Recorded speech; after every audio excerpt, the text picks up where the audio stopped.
নবী সাল্লাল্লাহু আলাইহি ওয়াসাল্লাম বলে, তোমাদের মধ্যে কোনো ব্যক্তি যদি 40 দিন 5 ওয়াক্ত নামাজ ইখলাসের সহিত সুন্দরভাবে ভালোভাবে আদায় করে, তবে সেই ব্যক্তি দুইটা পুরস্কার লাভ করবে। সেই ব্যক্তি দুইটা পুরস্কার লাভ করবে।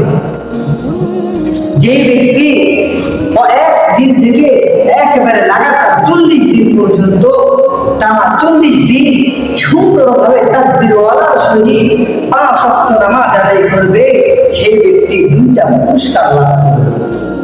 এই দুইটা পুরস্কার কি? 1 নম্বর পুরস্কার হলো সেই ব্যক্তি জাহান্নাম থেকে মুক্তি পাবে। আফসোস, আজ আমরা জাহান্নাম থেকে মুক্তি পাওয়ার জন্য কোনো কাজ করি না, শুধু দুনিয়ার কষ্ট থেকে মুক্তি পাওয়ার জন্য কাজ করতেছি।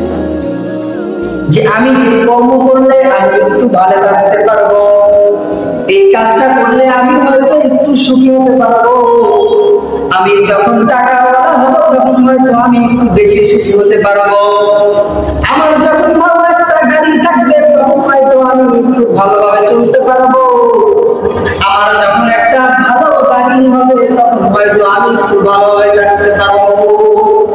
এমনটা কখনোই না। আরে মিয়া, রব যদি তোমাকে শান্তি না দেয়, পৃথিবীর গাড়ি, পৃথিবীর বাড়ি, পৃথিবীর অর্থ, পৃথিবীর সম্পদ, পৃথিবীর টাকা পয়সা তোমাকে কখনো শান্তি দিতে পারবে না।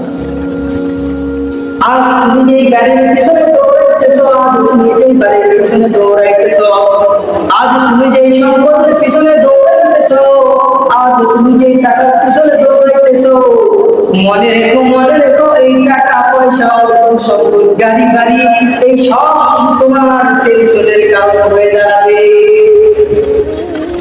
বর্তমানে আমাদের ছেলেরা যখন তার টেনশন হয় তখন আগরবাতি জ্বালায়, মানে সিগারেট খায়।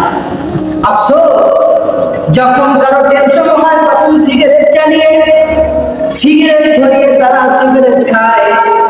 কিন্তু আফসোস, এই হাদিসের দিকে তারা লক্ষ্য করে না। নবী সাল্লাল্লাহু আলাইহি ওয়াসাল্লাম বলেন, যখন তোমরা পেরেশানির মধ্যে পড়ে যাবে, কোনো বিপদের মধ্যে পড়ে যাবে, বেশি চিন্তায় চিন্তিত হবে, ঠিক ওই সময় তোমরা সুন্দরভাবে ওযু করে 2 রাকাত নামাজের জন্য দাঁড়িয়ে যাবে।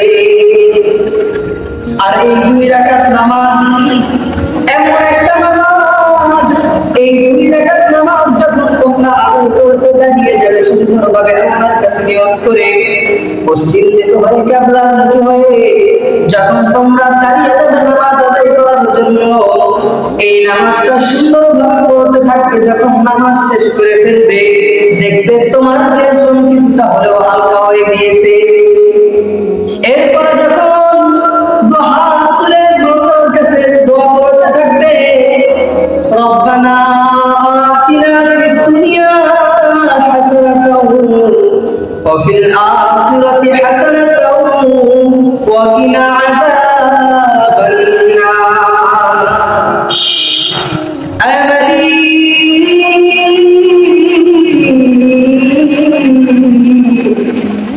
দুনিয়ার মধ্যে যেটা সবচেয়ে ভালো সেইটা আমাকে দিয়ে দিন, এবং আখিরাতের মধ্যে যেটা সবচেয়ে ভালো সেইটাও আমাকে আপনি দিয়ে দিন। যখন এমন দোয়া করবে, সঙ্গে সঙ্গে আমার আপনার দোয়া আল্লাহ রাব্বুল আলামিন অবশ্যই কবুল করবে। আর এখন আমরা কি করি?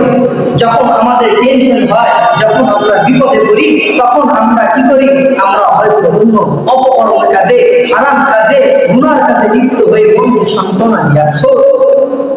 নবী সাল্লাল্লাহু আলাইহি ওয়াসাল্লাম কেমন নিয়ম বলেছেন, আর আমরা কেমন কাজ করতেছি।